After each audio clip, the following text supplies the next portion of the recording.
নমস্কাৰ আমি communist communism socialism এই ধৰণৰ শব্দবিলাক শুনি আছো আমি এইবিলাকক গালি পৰাও শুনি আছো বা বিভিন্ন সময়ত এইবিলাকৰ প্ৰসংগ আমি দেখিছো বা টিভিত শুনিছো বাতৰি কাকতত হয়তো পঢ়িছো কমিউনিজমক অসমীয়াত সাম্যবাদ বুলি কোৱা হয় সোশিয়ালিজমক সমাজবাদ বুলি কোৱা হয় সাম্যবাদ আৰু সমাজবাদৰ অকনমান ডিফাৰেন্স আছে ভালকে চাব গলে কিন্তু আমি আৰু ডিফাৰেন্স নাই হিচাপে সাধাৰণভাৱে বুজিবলৈ চেষ্টা কৰিম এই যে সাম্যবাদ বা সমাজবাদ ইহঁতে আচলতে কি বিচাৰে কি ধৰণৰ কথাবিলাকনো ইহঁতে কয় সেইটো প্ৰশ্ন আৰু আপোনালোকে যদি সঁচাকে শুনিছে কোনোবা সাম্যবাদী প্ৰবক্তা বা সমাজবাদী প্ৰবক্তাৰ বা সমাজবাদ বা সাম্যবাদত বিশ্বাস কৰা কোনোবা মানুহৰ দৰ্শনত বিশ্বাস কৰা মানুহৰ কথা যদি শুনিছে বা তাহাঁতৰ যদি লিখনি পঢ়িছে তেতিয়াহ'লে আপুনি নিশ্চয় দেখিছে যে তেওঁলোকে বাৰে বাৰে সমতা আৰু ন্যায়ৰ কথাটো কয় তেওঁলোকে এখন মানৱীয় সমাজ গঠনৰ কথা কয় য'ত সমতা আৰু ন্যায় থাকিব মানে ইকুৱেলিটি এণ্ড জাষ্টিস থাকিব লাগিব সেই মানৱীয় সমাজখনত সেইটো তেওঁলোকে কয় বাৰে বাৰে য'ত কোনো শোষণৰ প্ৰক্ৰিয়া নাথাকিব এক্সপ্লইটেশ্যন নহব কোনোৱে কাকো যাতে এক্সপ্লইট কৰিব নোৱাৰে তেনেকুৱা এখন সমাজ লাগে ইকুৱেলিটি উইথ জাষ্টিস এইটো কথা বাৰে বাৰে কোৱা হয় এতিয়া এই যে সমান সমান হ'ব বুলি কোৱা হয় মানে সাম্যবাদী সমাজখনত বা সাম্যবাদী পৃথিৱী এখনত যে সকলোৰে সমান অধিকাৰ থাকিব সকলোৱে সমানেই হেৰি হ'ব মানে উপভোগ কৰিব পাব বস্তুবিলাক সমানে অধিকাৰবিলাক পাব সেই সম্পৰ্কে কথা ক'লে কিছুমান মানুহে ভুলকে এনেকে বুজে যে সমান সমান তাৰমানে কি তাৰমানে পৃথিৱীত একেবাৰে ধনী আৰু দুখীয়া নাইকিয়া হৈ যাব নেকি মই ভাবো যে মই যিটো ধৰণে বুজো সাম্যবাদক মই ভাবো যে সাম্যবাদে কেতিয়াও ধনী দুখীয়া নাইকিয়া কৰি দিয়াৰ ধৰণৰ কথা এটা নকয় সাম্যবাদে কয় শোষণ নাইকিয়া কৰাৰ কথা এক্সপ্লইটেশ্যন আপুনি যদি নিজে কষ্ট কৰি কাম কৰি দিন ৰাতি মেহনত কৰি আপুনি যদি ধনী হৈছে তাত ক'বলগীয়া একো নাই কিন্তু আপুনি যদি বেলেগক এক্সপ্লইট কৰি পেলাই বেলেগৰ বস্তু কাঢ়ি লৈ পেলাই ধনী হৈছে তেতিয়াহ'লে সমস্যা আছে অৰ্থাৎ আপুনি যদি কাৰো অন্যায় নকৰাকে কাকো শোষণ নকৰাকে কাকো এক্সপ্লইট নকৰাকে কাৰো বস্তু কাঢ়ি নানাকে নিজে কাম বন কৰি নিজে কষ্ট কৰি পেলাই আপুনি ধনী হৈছে তেতিয়াহ'লে আপুনি ধনী হোৱাত মানে এখন সাম্যবাদী সমাজবাদী ব্যৱস্থা এটা আপোনাক বাধা নিদিয়ে কিন্তু আপুনি যদি অন্যায় কৰি আনিছে বেলেগৰ পৰা শোষণ কৰি আনিছে বেলেগক দাবী ধমকি দি বেলেগৰ পৰা অন্যায়মূলকভাৱে কাঢ়ি আনিছে বেলেগৰ সম্পদ বেলেগৰ অধিকাৰ তেতিয়াহ'লে ডেফিনেটলি আপোনাৰ বিৰুদ্ধে সমাজবাদী ব্যৱস্থাই থিয় দিব বা সমাজবাদী ব্যৱস্থা আপোনাৰ বিৰুদ্ধে ব্যৱস্থা ল'ব গতিকে এই যে আমি সমান কৰি দিম বুলি কওঁ সমান কৰি দিয়াৰ কথাটোৰ লগতে আমি এটা জাষ্টিসৰ কথা থাকিব এটা ন্যায়ৰ কথা থাকিব গতিকে এই ধৰণৰ কথা এটা মানে প্ৰচাৰ যিটো চলাই দিয়া হয় যে সকলো মানুহ সমান হ'ব মানে কোনো ধনী দুখীয়া নাথাকিবই বা কাম কৰা মানুহ এজনৰ যদি মানে বেংক বেলেঞ্চ 5 লাখ হ'ব কাম নকৰা ধদুৱা এলেহুৱা মানুহ এজনৰ বেংক বেলেঞ্চ 10 লাখেই হ'ব কি কয় 5 লাখেই হ'ব এই ধৰণৰ যিবিলাক প্ৰপাগেণ্ডা বুলি কম মই সেইবিলাক বা কিছুমান মানুহে আচলতে সঁচাকে কি সমাজবাদটো নুবুজি পেলাই তাহাঁতৰ কিছুমান লিটাৰেল মিনিং নিজে উলিয়াই পেলাই বা অকনমান কিবা ভুলকে বুজি পেলাই সেই ধৰণৰ কথাবিলাক কয় এতিয়া মানে সমতা আৰু ন্যায়ৰ যিটো ধাৰণা সেইটো বুজাবৰ কাৰণে মই মানে মাৰ্ক্সবাদী বা সমাজবাদী দৰ্শনৰ কথা নকোৱাৰ আগতে মই এটা বেলেগ উদাহৰণ দিব খুজিছো ধৰক আমি এজন আদৰ্শ কৃষক বুলি আদৰ্শ শিক্ষক বুলি কাক কম আমি যি শিক্ষকে সকলো ছাত্ৰ ছাত্ৰীক সমান দৃষ্টিৰে সমান চকুৰে চাই ভালকে শিক্ষাদান কৰে ডেডিকেটেডলি সেইগৰাকীক আমি আদৰ্শ শিক্ষক বুলি কম বা শিক্ষয়িত্ৰী বুলি কম এতিয়া এগৰাকী আদৰ্শ শিক্ষকে যদি সকলোকে সমান দৃষ্টিৰে চাই কাৰো লগত বৈষম্য নকৰাকে শিক্ষাদান কৰি আছে তাৰ পাছত যেতিয়া ধৰক পৰীক্ষা ললে তে পৰীক্ষাৰ বহিটো তাৰমানে শিক্ষকজনে সকলোকে সমানে নম্বৰ দিব নেকি মানে সেইখন মানে সেই ক্লাছত যদি 10 জন ছাত্ৰ আছে তেতিয়াহ'লে 10 জন ছাত্ৰই সমানে নম্বৰ পাব নেকি এখৰ ভিতৰত যদি 80 পাইছে গোটেই কেইজন 80 পাব নেকি সেইটো তাৰমানে নিয়ম হ'ব নেকি আদৰ্শ শিক্ষকজনৰ সেইটো প্ৰশ্ন এতিয়া যদি আচলতে আমাৰ পৰীক্ষাবিলাকত কি হয় ডেফিনেটলি বেলেগ ষ্টুডেণ্টে কোনোবা বেছি যিবিলাকে অকমান ভালকে পঢ়িব শুনিব জানে বা অকমান বেছি চকা বুদ্ধি বুলি কোৱা হয় সেইবিলাকে অকমান ভাল নম্বৰ পায় কোনোবাই অকমান কম নম্বৰ পায় অৰ্থাৎ সকলোৱে সমানেই নম্বৰ একেই নম্বৰ নাপায় সাধাৰণতে বা নাপাবও পাৰে এতিয়া সেই আদৰ্শ বা আদৰ্শ শিক্ষক গৰাকীয়ে যেতিয়া সেই 10জন ছাত্ৰ ছাত্ৰীৰ বহি চালে চেক কৰিলে কৰাৰ পাছত যেতিয়া তেওঁলোকে যি প্ৰশ্নৰ উত্তৰত যিবিলাক লিখিছে সেইবিলাক ভালকে চালি জাৰি চাই যেতিয়া নম্বৰ দিব সেই পৰীক্ষাৰ প্ৰশ্নৰ উত্তৰবিলাক পঢ়ি পেলাইহে নম্বৰ দিব তেওঁতো আৰু সকলোকে সমান দৃষ্টিৰে চাই কাৰণে সকলোকে সমান নম্বৰ সমানে ভগাই দিব নেকি সেইটোতো নকৰে সেইটো কৰিলে দেখোন অন্যায় কৰা হ'ব যিয়ে ভালকে পঢ়া শুনা কৰি ভালকে প্ৰশ্নৰ উত্তৰবিলাক লিখিছে সেইজনৰ প্ৰতি দেখোন অন্যায় হ'ব তেতিয়াহ'লে কোনোবাই যদি 100 নম্বৰৰ ভিতৰত 100 নম্বৰ আনসাৰে কৰিছে আৰু কোনোবাই যদি 100 ভিতৰত 50 নম্বৰ আনসাৰ কৰিছে এটা সকলোকে বোলে নাই মই মানে সকলোকে সমান চকুৰে চাও গতিকে সকলোকে মই 80 নম্বৰ দিম 100 ভিতৰত তেনেকে যদি কৰে সেইটো দেখোন অন্যায় হ'ব নহব জানো ঠিক অৰ্থাৎ এগৰাকী আদৰ্শ শিক্ষকৰ কাম কি আদৰ্শ শিক্ষকৰ কাম হ'ল সকলোকে সমান দৃষ্টিৰে চাই সকলোকে সমানে শিক্ষাদান কৰা আৰু তেওঁ যেতিয়া সেই পৰীক্ষাৰ যেতিয়া বহি চেক কৰিছে এতিয়া চেক কৰোতেও তেওঁ কোনো তাৰমানে পক্ষপাতিত্ব নকৰাকে কাৰো প্ৰতি হেৰি নোহোৱাকে তেওঁ মানে কোনো ডিসক্ৰিমিনেশন নকৰাকে তেওঁ ইভালুৱেট কৰিছে পৰীক্ষাৰ বহিবিলাক আৰু যিয়ে যিমান লিখিছে যিমান শুদ্ধকে লিখিছে তেতিয়াহ'লে সিমান সেই অনুপাতে নম্বৰ পাইছে অৰ্থাৎ তেওঁক আৰু সকলো ছাত্ৰ ছাত্ৰীক আৰু সেই শিক্ষকগৰাকী সমানে নম্বৰ ভগাই নিদিয়ে নহয় ঠিক তেনেকে আমাৰ সমাজবাদী ব্যৱস্থাটো তেনেকুৱা তাৰমানে এই যে শিক্ষকজনে যে নম্বৰ চাই মানে কোনে কিমান ভালকে লিখিছে সেইটো চাই যেনেকে নম্বৰখিনি দিছে তেনেকে সমাজবাদী ব্যৱস্থাটো তেনেকুৱা এটা হেৰি আছে কোনে কিমান কাম কৰিছে কষ্ট কৰিছে কাৰ কিমান কোৱালিফিকেশন সেইটো সমাজবাদী ব্যৱস্থাৰ ৰাখি পেলাইহে কিমানখিনি তেওঁক অধিকাৰ দিব বা কিমানখিনি তেওঁ সম্পদ পাব কিন্তু তেওঁ যদি এতিয়া আকৌ সেই মানে হেৰি মানুহবিলাকে যদি বেলেগৰ পৰা কাঢ়ি আনিব খোজে তেতিয়াতো সেইটো বাধা দিয়া হ'ব কাৰণ সেইটো অন্যায় হ'ব যেনেকে পৰীক্ষাত নকল কৰিব আমি নিদিও তেতিয়া ঠিক তেনেকে যেনেকে এজন শিক্ষকে সেইটো কৰিবলৈ নিদিব পৰীক্ষাটোত একদম নীতি বহিৰ্ভূত কাম কৰিবলৈ নিদিব ঠিক তেনেকে সমাজবাদী ব্যৱস্থাত এটাটো সেইবিলাক নীতি বহিৰ্ভূত কাম হ'ব কাৰোবাৰ বস্তু কাঢ়ি অনা কাৰোবাক অন্যায় কৰা কাৰোবাৰ প্ৰতি কাৰোবাক শোষণ কৰি পেলাই নিজৰ পেট ভৰোৱা এইবিলাকতো নীতি বহিৰ্ভূত কথা এখন সমাজবাদী মানে ব্যৱস্থাত গতিকে তেতিয়া সমাজবাদী ব্যৱস্থাটোৱে তাৰ বিৰোধিতা কৰিব যেনেকে শিক্ষকগৰাকী সেই নকল কৰা বা আনক সুধি লিখা বা এই ধৰণৰ নীতি বহিৰ্ভূত কামবিলাকৰ বিৰোধিতা কৰে বা সেইবিলাক হ'বলৈ নিদিয়ে কিন্তু ইয়াত আৰু এটা কথা আছে এতিয়া তেওঁ যদি সঁচাকৈ ভাল শিক্ষক হয় আদৰ্শবান শিক্ষক হয় তেওঁ সঁচাকৈ যদি গোটেই ছাত্ৰ ছাত্ৰীয়ে ভালকে পঢ়া শুনা কৰাটো বা বুজি উঠাটো তেওঁ বিচাৰে তেতিয়া পৰীক্ষাৰ অন্তত যেতিয়া ধৰক ৰিজাল্ট আহিলে তেতিয়া দেখিলে যে দুজন ছাত্ৰ ধৰক পৰীক্ষাত খুব ভাল কৰা নাই বৰ উইক সেই দুজন ছাত্ৰ পৰীক্ষাৰ ফলাফলৰ পৰা উইক যেন লগা হৈছে আৰু দুৰ্বল যেন লগা হৈছে পঢ়া শুনাত তেতিয়াহ'লে সেই শিক্ষকগৰাকী কি কৰিব শিক্ষকগৰাকীয়ে হয়তো এটা এক্সট্ৰা ক্লাছ লৈ তাহাঁতক বুজাবলৈ চেষ্টা কৰিব এনেকুৱা হ'ব পাৰে যে গোটেই কেইজন 10জন ছাত্ৰ ছাত্ৰীয়ে সমানে হয়তো তাহাঁতৰ কেচিং কেপাচিটি নাই সমানে পঢ়াওতে হয়তো একেই হেৰিতে একেটা ক্লাছতে হয়তো কোনোবাই অকমান সহজে বা অতি সোনকালে বুজি পায় কোনোবাই হয়তো নাপায় কাৰোবাক হয়তো এবাৰ বুজালে হৈ যায় কাৰোবাক হয়তো 3-4বাৰ বুজাবলগীয়া হয় অৰ্থাৎ যেতিয়া শিক্ষকগৰাকীয়ে বুজি পালে যে এই দুজন ছাত্ৰ অকমান দুৰ্বল মানে ইহঁতক অকমান এক্সট্ৰা কেয়াৰ ল'ব লাগিব বা এক্সট্ৰাকে হয়তো ক্লাছ লৈ দিব লাগিব বা হয়তো বস্তুবিলাক এক্সট্ৰাকে আকৌ এবাৰ দুবাৰ পঢ়াই দিব লাগিব পঢ়া বস্তুটোকে তেতিয়াহে তাহাঁতে আগবাঢ়িব পাৰিব তেতিয়া সেইটো শিক্ষকজনে কৰিব অৰ্থাৎ যিজন চোকা বুদ্ধি ছাত্ৰ তাক আৰু এক্সট্ৰাকে ক্লাছ লোৱাটো দৰকাৰ নাথাকে কাৰণ সি বুজি পাইছে ধুনীয়াকে কিন্তু যি দুগৰাকী বা এগৰাকী যি ছাত্ৰৰ অকমান দুৰ্বল মানে বুদ্ধিটো অকমান ধৰক ভোটা বা কোনোবাই অকমান বুজি পাওঁতে কমকে বা দেৰিকে বুজি পায় সেইবিলাক মানুহ আকৌ এক্সট্ৰা অকমান ক্লাছ চাছ লৈ তাহাঁতকো আগুৱাই যোৱাত সহায় কৰি দিব সেইটো সেই আদৰ্শ শিক্ষকজনৰ ধৰ্ম হ'ব বা কৰ্তব্য হ'ব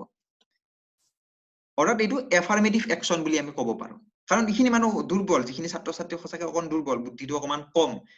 সেইখিনিতো আমি আৰু পিছ পৰি থকাটো নিবিচাৰো শিক্ষকজনেতো সেই ছাত্ৰখিনিও জীৱনত পিছ পৰি ফেইল কৰি থাকক সেইটো নিবিচাৰে শিক্ষকজনে কি বিচাৰিব সেই ছাত্ৰকেইজনেও পঢ়ি শুনি অন্তত আগবাঢ়ি যাওক 1 নম্বৰ হ'ব নোৱাৰিলেও সকলোতকে ভাল কৰিব নোৱাৰিলেও অন্তত অকমানতো মোটামুটিকে ভাল কৰি আগুৱাই যাওক তেওঁ জীৱনত আগবাঢ়ক সেইটো তেওঁ শিক্ষকজনে বিচাৰিব কাৰণে তেওঁ হয়তো এফাৰ্মেটিভ একচন হিচাপে এক্সট্ৰা ক্লাছ এটা লৈ দিব পাৰে বা লাহে লাহে এবাৰ দুবাৰ আকৌ তেওঁ সিহঁতক বুজাই দিব পাৰে এই ধৰণৰ কামবিলাক কৰিব পাৰে আৰু কৰে আপুনি দেখে যদি আপুনি যদি ভালকে চাই সমাজত এনেকুৱা শিক্ষক আছে সেইবিলাকে কৰে ঠিক তেনেকে সমাজবাদী ব্যৱস্থাটো তেনেকুৱা কিছুমান যেতিয়া দুৰ্বল শ্ৰেণীৰ মানুহ থাকিব কোনোবা ধৰক মহিলাসকলক বা কোনোবা সামাজিকভাৱে পিছপৰা মানুহ বা কোনোবা শৈক্ষিকভাৱে পিছপৰা যিকোনো ধৰণৰ যিবিলাক দুৰ্বল শ্ৰেণীৰ মানুহ থাকিব সেই মানুহখিনিক আগবঢ়াইতো নিব লাগিব নহয় সমাজবাদী এটা ব্যৱস্থাৰ কামটো সেইটোৱেটো সকলোকে সমানে আগুৱাই নিবলৈ চেষ্টা কৰা সকলোকে সমান অপৰচুনিটি দিয়া সুবিধা দিয়া তাৰপাছতো যদি কিছুমান মানুহে ধৰক তাহাঁতৰ কিবা কিবি দুৰ্বলতাৰ কাৰণে ধৰক কোনোবাই যদি আগবাঢ়িব পৰা নাই, সেইখিনি মানুহ বেলেগৰ অন্যায় নকৰাকে, বেলেগৰ পৰা কাঢ়ি নানাকে সেইখিনি মানুহকো যদি আগুৱাই নিব পৰা যায়, তাৰ কাৰণে সমাজবাদী ব্যৱস্থা এটা এফাৰ্মেটিভ একচন এটা ল'ব, এটা বিশেষ স্পেচিয়েল কেয়াৰ ল'ব। দুখীয়া মানুহক যেনেকে কোনোবাই বিশেষভাৱে সহায় কৰিব, ধনী মানুহখিনিকতো আৰু চাউল নিদিলেও হ'ব, সিহঁতেতো খাব পাৰিব, যিখিনি ধৰক ভালকে বেলেগক শোষণ নকৰাকে কষ্ট নকৰাকে কাম বন কৰি পেলাই মোটামুটি এটা ভাল পজিশ্যনত আছে। আৰু কোনোবা মানুহে ধৰক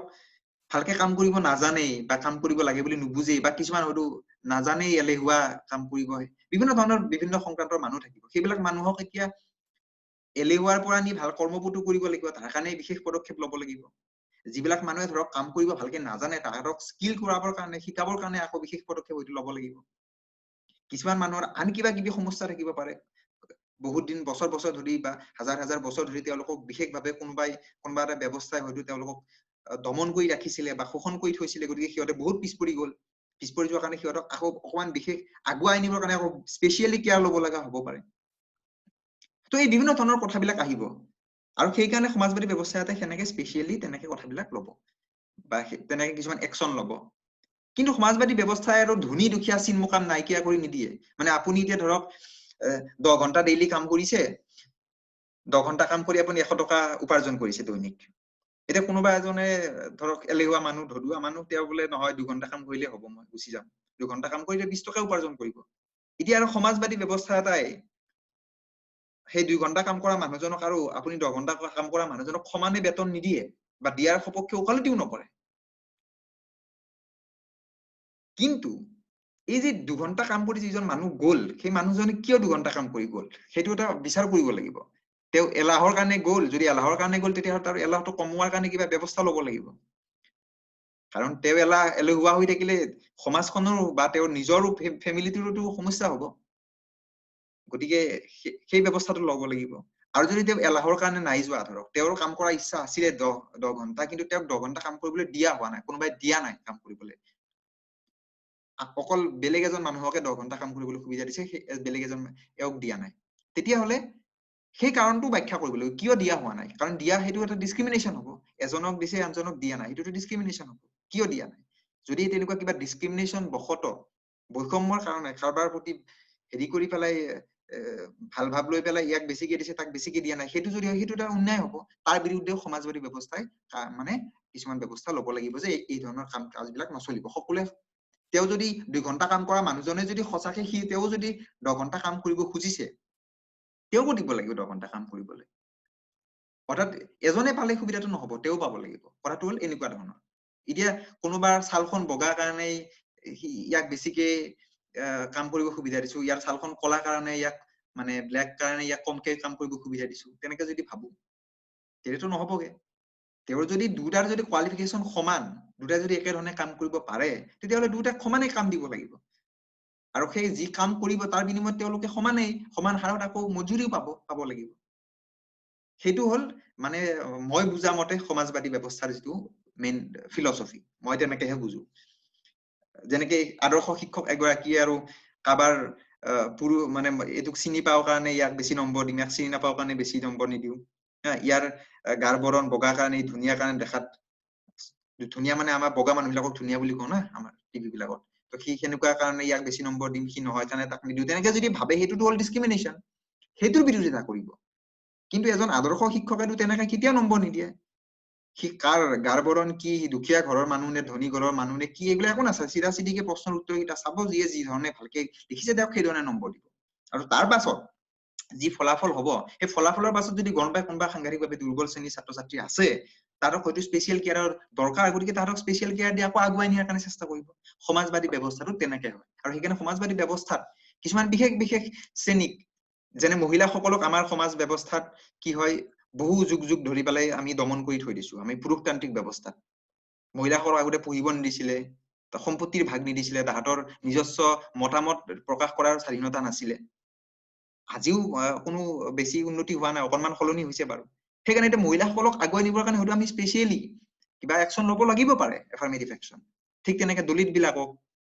বা আন আদিবাসী মানুহবিলাকক যিবিলাক মানুহ অকমান হেৰি আছিলে বা কিছুমান মুছলমান সমাজ যিবিলাকৰ শিক্ষা দীক্ষা নাই, অনগ্ৰসৰ, দুখীয়া দৰিদ্ৰ, শিক্ষা দীক্ষাও নাই, সেইবিলাক মানুহকো আকৌ স্পেচিয়েলি আগুৱাই নিবৰ কাৰণে সংখ্যালঘু কিছুমানক আমি একচন কিছুমান ল'ব লাগিব। যিবিলাক মানে দুখীয়া শ্ৰেণীৰ মানুহ আছে ধৰক, হিন্দু হওক মুছলমান হওক, তেওঁলোকৰ এটা বেলেগ সমস্যা থাকিব। কোনোবাই যদি আকৌ জাত পাতৰ ভিত্তিত শোষণ হৈ আহিছে বছৰ বছৰ ধৰি, যেনেকে দলিত বিলাকে হয়, তেওঁলোকৰ কাৰণে আকৌ বেলেগ ধৰণে এফাৰ্মেটিভ একচন ল'ব লাগিব। কোনোবাই যদি লিংগৰ ভিত্তিত হৈ আছে, পুৰুষ মহিলা মানে যেনেকে মহিলাসকলে হেৰি হয়, তেওঁলোকৰ ওপৰত তেওঁলোকৰ কাৰণে তেওঁলোকক আগুৱাই নিবৰ কাৰণে বেলেগ একচন ল'ব লাগিব। চ' মোটামুটি সমাজবাদী ব্যৱস্থাটো হ'ল এইটো। সেইকাৰণে এতিয়া মই যেতিয়া কওঁ যে মই এখন সমাজবাদী ব্যৱস্থা বিচাৰো, সমাজবাদী গণতান্ত্ৰিক দেশ এখন মই বিচাৰো, আৰু ভাৰতবৰ্ষৰ সংবিধানত সমাজবাদী গণতান্ত্ৰিক দেশ এখন গঠনৰ আচলতে গোটেই কথাবিলাক তাত আছে। আমি সেই সংবিধানৰ প্ৰস্তাৱনাত থকা দেশখনেই আমি বিচাৰো। মই যেতিয়া সমাজবাদ সাম্যবাদৰ কথা কওঁ, মই আৰু ভাৰতবৰ্ষখনক চাইনা, ৰুছিয়া বা আন কিবা দেশ বনাব নোখোজো। মই ভাৰতবৰ্ষখনক ভাৰতবৰ্ষ বনাব খোজো, যি ভাৰতবৰ্ষখনৰ কথা ভাৰতৰ সংবিধানত লিখা আছে। কিন্তু আমাৰ বৰ্তমান কি হৈছে, আমাৰ সেই সংবিধানৰ যিখিনি প্ৰস্তাৱনাত থকা যিখন দেশ, সেইখন দেশ হৈ থকা নাই। সেইখনক একেবাৰে ক'বাত লৈ পেলাই সংবিধানৰ মূল যিবিলাক ভেটি, মূল স্তম্ভ, মূল ফিলচফি, সেইবিলাকক ধ্বংস কৰি পেলাই কিছুমান সাম্প্ৰদায়িক শক্তি আহিছে, কিছুমান বা অৰ্থনৈতিকভাৱে পুঁজিপতি যিবিলাক শক্তি আছে, পুঁজিপতি শক্তি আহিছে, যিবিলাকে বৃহত্তৰ এখন সমাজক শোষণ কৰি পেলাই নিজৰ পেট ভৰোৱায়, সেইবিলাকক পুঁজিপতি শ্ৰেণী বুলি কোৱা হয়, মানে বণিক, ডাঙৰ বেপাৰী। এতিয়া বেলেগৰ শোষণ কৰি, বেলেগৰ সম্পত্তি, বেলেগৰ মানে মাটি জমি, তেওঁলোকৰ বা শ্ৰমৰ যিবিলাক মজুৰি, সেই মজুৰিবিলাক কাঢ়ি আনি পেলাই যদি মই নিজৰ পেট ভৰাও, সেইটোতো অন্যায় নহয় জানো? সেইটো কৰিব দিয়া হোৱা নাযায় সমাজবাদী ব্যৱস্থা। আৰু সেইটো কাৰণে পুঁজিপতি বিলাকে, কেপিটেলিষ্ট বিলাকে বা কৰ্পৰেট যিবিলাক হাউচ আছে ডাঙৰ ডাঙৰ, তাহাঁতে সেইকাৰণে সমাজবাদী এটা চিষ্টেম নিবিচাৰে। কাৰণ সমাজবাদী চিষ্টেমটো আহিলে তেওঁলোকে সেই বেলেগক এক্সপ্লইট কৰিব নোৱাৰিব নহয়। এক্সপ্লইট কৰিব নোৱাৰিলে তাহাঁতৰ সম্পত্তি কেনেকে হ'ব? এতিয়া ভাৰতত মাত্ৰ 3% মানুহৰ হাতত, 3% কেপিটেলিষ্টৰ হাতত 75% মানে ৰিচোৰ্চেছ আছে। মানে ভাবকচোন, ভাৰতবৰ্ষৰ মোটামুটি 30-35 কোটি জনসংখ্যা আছে ভাৰতবৰ্ষত, অনলি 3% মানুহৰ হাতত, 3% নে 1% দেই, মই কনফিউজ হৈছো বাৰু, যিয়ে হওক 75% সম্পত্তি আছে দেশৰ, আৰু বাকীখিনি মানুহৰ হাতত 97% মান মানুহৰ হাতত কিবা অনলি 25% সম্পত্তি আছে। গতিকে ভাবকচোন কিমান ডাঙৰ বৈষম্য। মুকেশ আম্বানীৰ কিমান বিলিয়ন ডলাৰ সম্পত্তি, আৰু বাকী ভাৰতবৰ্ষৰ কিমান মানুহে এক ৰাতি খাবলৈকে নাপায়, ভাত খাবলৈ নাপায়। দুখীয়া খেতিয়ক বিলাকৰ মানে মাটি বাৰী বিলাক চৰকাৰৰ সহায়ত এই ডাঙৰ ডাঙৰ পুঁজিপতি বিলাকে ঠগাই পেলি বা জোৰ জবৰদস্তিমূলক ভাৱে কম দামতে মাটিবিলাক কিনি লৈ যায়, নহলে ফ্ৰীতে লৈ যায়। আৰু সেইটো কাৰণে খেতিয়ক বিলাকে আত্মহত্যা কৰিব লগা হয়। শ্ৰমিক বিলাকক চাওক, শ্ৰমিক বিলাক এতিয়া আমাৰ লকডাউনৰ সময়ত কিমান বিলাক শ্ৰমিকৰ মৃত্যু হৈছে, কিমান বিলাকে ইমান যন্ত্ৰণা সহ্য কৰিব লগা হৈছে। আৰু এতিয়া লকডাউনৰ সময়তে চৰকাৰে লেবাৰ ল যিবিলাক আছে, যিবিলাক শ্ৰম আইন বিলাক, শ্ৰমিক বিলাকৰ মৰ্যাদা আৰু তেওঁলোকৰ অধিকাৰটো বচোৱাৰ কাৰণে সেই শ্ৰম আইন বিলাক আছিলে। তাৰ কাৰণে বৃহৎ আন্দোলন হৈছিলে, আৰু সেই আন্দোলন বিলাকো কৰিছিলে সেই ট্ৰেড ইউনিয়নিষ্ট বিলাকে। মানে সেইবিলাকো আছিলে সমাজবাদী মানে ধাৰণাৰ ব্যক্তি। সেইবিলাকে দিন ৰাতি তেওঁলোকে আন্দোলন কৰি পেলাই যাতে শ্ৰমিক বিলাকক যাতে কোনো শোষণ আৰু অন্যায় কৰিব নোৱাৰে, তাৰ কাৰণে তেওঁলোকে কিছুমান আইন বনাইছিলে। মে দিৱস যিটো কোৱা হয়, আমি শ্ৰমিক দিৱস বুলি কওঁ, সেই মে দিৱসৰ সেয়াই চিগনিফিকেন্স। গতিকে এই কথাবিলাকৰ মানে সাংঘাতিক এটা মানে প্ৰাসংগিকতা আছে কথাবিলাকৰ, আৰু সাংঘাতিক এই কথাবিলাকৰ পৰা আপোনালোক কথাবিলাক মানে এই যিটো বৰ্তমান কেপিটেলিষ্ট ৰিজাইম চলি আছে, কেপিটেলিষ্ট ৰিজাইম, পুঁজিবাদী যিটো ব্যৱস্থা, সেই পুঁজিবাদী ব্যৱস্থাৰ মানে কি কেৰুণ, সেই কথাটো বুজিবৰ কাৰণে সমাজবাদটোৰ আচল কনচেপ্টটো বুজি পাব লাগিব। আৰু মই আপোনাক এটা কথা কওঁ যে পুঁজিবাদী যিটো ব্যৱস্থা আছিলে, পুঁজিবাদী ব্যৱস্থাটো আজিৰ পৰা 20-30 বছৰ আগতে বেলেগ ধৰণৰ আছিলে। সিহঁতে বহুবিলাক কথা তাৰমানে সমাজবাদৰ পৰা শিকি পেলাই অকমান লাহে লাহে ইমপ্লিমেণ্ট কৰিছে কিছুমান কথা। এতিয়াও কিন্তু পুঁজিবাদী বিলাকৰ মেইন কিন্তু কামটো শোষণ কৰাই, এক্সপ্লইট কৰাই। কিন্তু তথাপিতো এতিয়া ডিৰেক্টলি দেখাক দেখি এক্সপ্লইট নকৰে, অকমান সিহঁতে মানে আজিকালি অকমান কিবা কিবি মানুহক দেখুৱাই কিবা কিবি অকমান সহায় কৰাৰ দৰে কাম কৰে। সেইটো তাৰমানে দেখুৱাবৰ কাৰণে কৰে, কিন্তু সেইটোৰ উদ্দেশ্যটো এক্সপ্লইট কৰাই। সেইটো কাৰণে পুঁজিবাদী ব্যৱস্থাটোৱে সদায় সমাজক, বৃহত্তৰ এটা পৰিমাণৰ মানুহক সদায় শোষণ কৰি পেলাই এমুঠিমান মানুহৰ হাততে সম্পত্তি বিলাক দিয়ে। সিহঁতৰ হাততে গোটেই টকা পইচা বিলাক জমা থাকে, সিহঁতেই মানে গৰাকী হৈ পৰে গোটেই সমাজখনৰ। সেইটো কাৰণে পুঁজিবাদী ব্যৱস্থাটো সেইটো কাৰণে দিগদাৰী। আৰু সমাজবাদীসকলে বা সাম্যবাদীসকলে কাৰণে এই ধৰণৰ পুঁজিবাদী ব্যৱস্থাটোৰ বিৰোধিতা কৰে কাৰণ পুঁজিবাদী ব্যৱস্থা থাকিলেতো সেই এমুঠিমান মানুহেই সকলো সা সুবিধা পাব তাহাঁতক যি লাগে তাহাঁতে পাব তাহাঁতৰ ইচ্ছামতে আইন কানুন হ'ব তাহাঁতৰ ইচ্ছামতে এভৰিথিং হ'ব বাকী সাধাৰণ যিবিলাক মানুহ কৃষক শ্ৰমিক দুখীয়া মানুহ দৰিদ্ৰ মানুহ যিবিলাকে কাম বন কৰি খায় নিম্ন মধ্যবিত্ত শ্ৰেণীৰ মানুহ যিবিলাকে সৰু সুৰা বিজনেছমেন আছে যিবিলাকে সৰু সুৰা